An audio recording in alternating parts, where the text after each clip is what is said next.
telling people to study more does not necessarily help.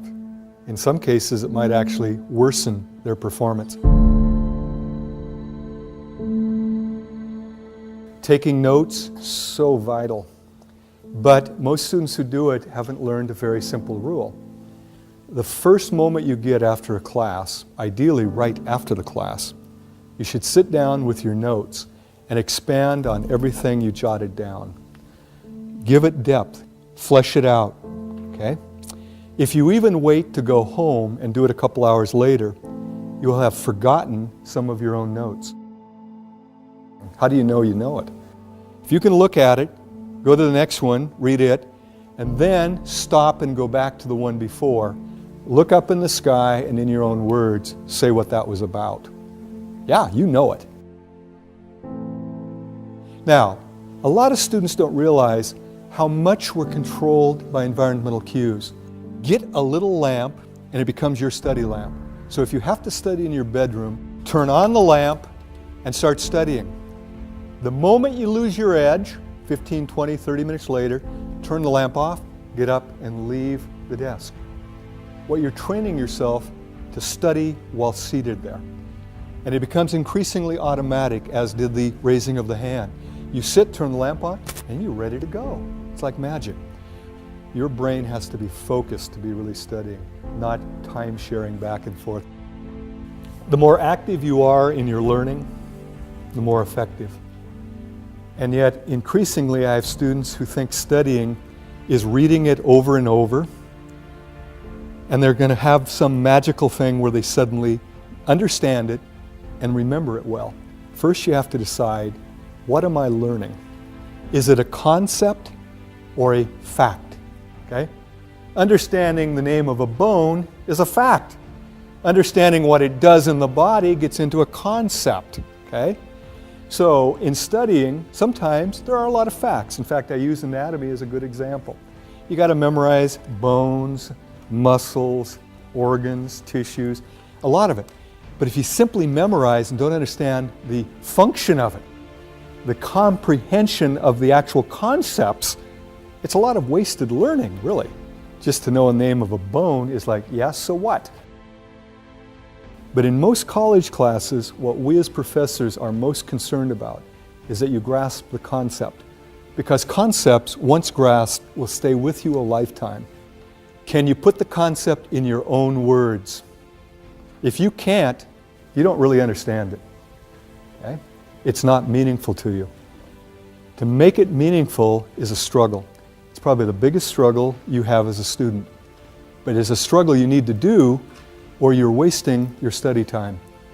People are incredible at confusing recognition with recollection. Your visual recognition threshold is so great, you can see a person once, see them years later and go, I know you. You've highlighted the most important stuff. You now go back to study it and you say, oh, I remember it. So do you study it? No. So what don't you learn? The most important part of the chapter. Most of you undo good studying by not sleeping adequately. We're not sure exactly how, but there's something going on. It involves the hippocampus. It involves the storage from a transitory long-term memory to a permanent, what we call consolidation. But we're getting increasing evidence that that consolidation process is dependent on rapid eye movement sleep, which if you're an adult happens about every hour and a half once you fall asleep. If you're not getting a good night, typically around 8 hours, you're not getting enough REM. What you've studied doesn't become permanent. And I can tell you there are studies that show simply by getting better rest, some students improve markedly in their performance because their brain now stores it a lot more efficiently. By the way, if you know anybody with sleep apnea, the biggest thing they'll tell you is, I can't remember anything, my brain's shot. It's like my memory's gone. Yeah, it is, because your REMing isn't happening, because you wake up so often and you can't consolidate and store permanent memories. Here's the funny thing, there's no money to be made by telling people to get more sleep. So you don't hear about it on TV. Sylvian isn't telling you to get better sleep because they don't make any money. I tell students and they go, yeah, that's nice. but they continue to use their time for other things. It's kind of interesting, isn't it? The best advice, sleep better, and most of you will do better. Most of you won't even begin to take it. And I know why. You got so many other things to do. I'd ask you this, are they important? Is studying and learning the most important thing you're doing as a student? If so, maybe you need to give up some of the other activities. I have students tell me, I don't have enough time. There's 162 hours in a week? We all have the same amount of time. Marty has no more nor less than anybody in this room. The real question is, what do I do with my 162 hours? What I want to do is show you graphically what I'm talking about. Let's say this is efficient studying, and I know there are no numbers there, but higher means more efficient, lower means low or no efficiency. And this axis, we're looking at time. Here's what happens for the average student. For her, 6 o'clock in the evening, after her supper at the residency dining hall, she plopped herself down at her little study area and started studying. But here's what happened. By about 6:30, she was in a major slump. But what was her goal? To study 6 hours. So she continued to sit at her little desk and stare at pages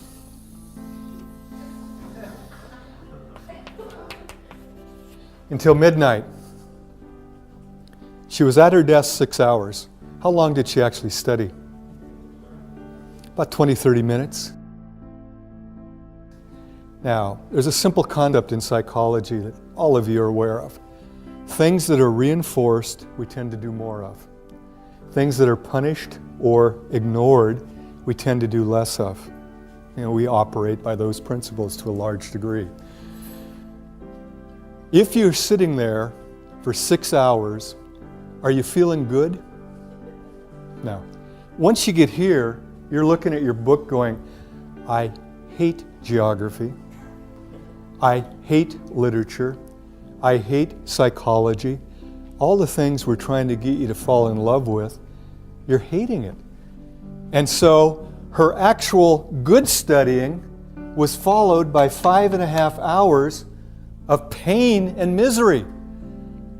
I would bet you, I don't know for a fact, that as the quarter progressed, she sat down and finally she was done before she even started. She sat down and just stared at a book and she flunked every class. The moment you start to slide, you're shoveling against the tide. What you need to do is what? Take a break. And here's what's cool about it. You can study for a half hour. It doesn't take a half-hour break to recharge your batteries. For most people, about 5 minutes. And this is where you go away, do something fun for 5 minutes, and actually say, this is my treat for having studied for 30 minutes effectively. Go back, and here's what happens.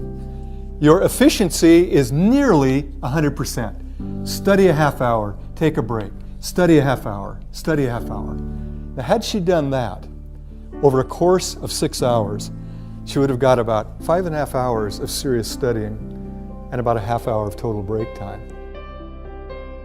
SQ3R. Survey, that's the S. Question, that's the Q. Then you have 3 R's. Read, recite, review. So, how do you do the survey? These are not novels. In a novel, you wouldn't want to read the last page, would you? Find out who done it, it'd ruin the whole thing. But this is a textbook. So what you do is you actually go through the entire chapter. You look at pictures. Okay? What's this about apples? What's this about a duck-billed platypus? Okay. And what you're doing is you survey, you ask questions. It only takes a couple of minutes to survey a chapter in any class. As you're surveying, you simultaneously raise questions. What you're doing then is causing you to be looking for answers. And this is a powerful thing. How many of you have noticed when you're looking through a newspaper for a piece of information, you can find it, it kind of jumps out at you? But if you're just kind of reading it haphazardly, kind of casually, most of what you read you don't even remember. There's something about it, and I can't explain it, I can only describe it. If you intend to find something, you find it. And I've got a little demonstration I could have brought where I actually show a placard with the words Boston and London printed on them. And I hold it up for 20 seconds. Out of a group this size, maybe 2 or 3 of you'd see Boston and London. Because before I do it, I tell you to look for letters, symbols, and numbers. I create what's called a set. You're now expecting not to see words, but letters. And even though Boston and London are printed on diagonal, most people don't see it. Likewise, if you just kind of go through a book without asking questions first, you kind of skizz over the content. You don't have the search mechanism going, okay? The reading followed by the recitation, I talked about that. Technically, before a test, it should be review. It should be in the barn. Now you're just touching up to make sure you haven't lost anything or confused anything. But I know how this works. Because we schedule tests, most students don't start studying till shortly before an exam. And much like my friend, they put so much time all massed together and only study for about a half hour, pull all-nighters so they don't get the good rest, come in and do poorly. You're undoing yourself.